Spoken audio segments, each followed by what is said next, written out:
Live Orlando 2018. I'm very excited. I'm going to be talking about the do's and don'ts of makeup. So we're going to talk about what you should do and what you shouldn't do. What we don't have time for is crappy makeup. Can I get an amen? Because it's true. Amen. So, amen. So I'm going to talk about eyebrows. I'm going to talk about lips. I'm going to talk about foundation. I'm going to talk about everything and anything you need to know. And I want to thank Cinemaker for having me here at their talent lounge and their set. So first thing I'm going to talk about is eyebrows. Eyebrows, honey, I have light eyebrows. I barely have eyebrows. Looks like I have some on right now, but I barely do if I take them off. I'm Catfish. If you ever see the show, you won't recognize me if I don't have makeup on. Let's be real. So with eyebrows, you can use a pencil, brow powder, pomade. You can use anything. You can get microbladed, but the key to a good brow and the key to have a really good cleanup is concealer. And everyone's like, concealer? Some people don't use it. A lot of people use concealer for dark circles. That's another tip. Concealer is good for eyebrows and for your dark circles. So what you do with concealer is you can do a crappy brow all day, any day. But with your concealer, you can clean it up and make it exactly what you want to do. So when I first do my eyebrows, I'm like, okay, it's okay if I mess up. It's fine. Because if I mess up on my eyebrows, all I have to do is take a little pointer brush, and I use an angled brush to apply the product, but I use, for the concealer brush, a flat tip, and I just dip it in, whatever concealer I have, and I outline my eyebrows to make it exactly what I want. You don't have to get your eyebrows done literally for almost the rest of your life. If you have a good concealer, make sure it's a heavy duty concealer, preferably if you don't get your eyebrows done, because it's going to cover those hairs. It's going to cover the places that you don't want to be shown. So that's one tip, is to use concealer for your eyebrows. Another tip, before you apply makeup, you need to have a really strong base. Your base needs to be everything. Your base needs to be, like before you paint your house, before you paint your room, you put a primer. You need to have a moisturizing primer if you have dry skin. And for oily skin, you need to have a mattifying primer. So you need to have the perfect set on your skin before you apply anything. Because what you put on before is what you're going to get after. So if you have your face and you don't put any kind of primer on it, you're going to apply your makeup and then you're going to blame it on the product for why your makeup is not looking the way you want it. So if you don't apply it and you have dry skin and you don't apply any kind of moisturizer, you're going to be applying that product and it's going to stick to every single dry spot you have in your skin, and it's not going to apply well at all. Let's be real. So don't blame it on the product. A lot of the time we think, oh, this product sucks. I don't like this product. It's not good whatsoever. I hate this brand.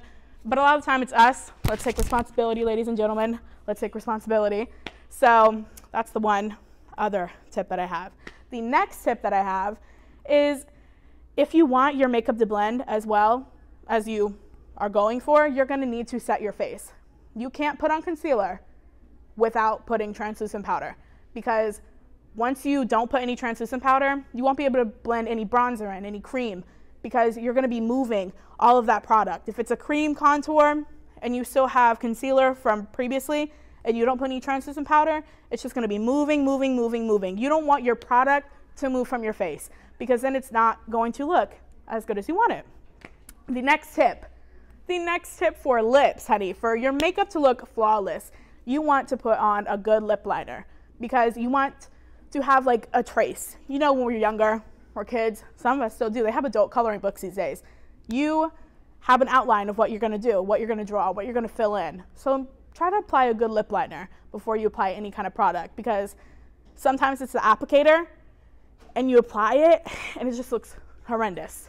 Horrendous, especially with a red lip. Just looks atrocious, actually. It's like, don't go in public. Don't do that. We're not going to do that today.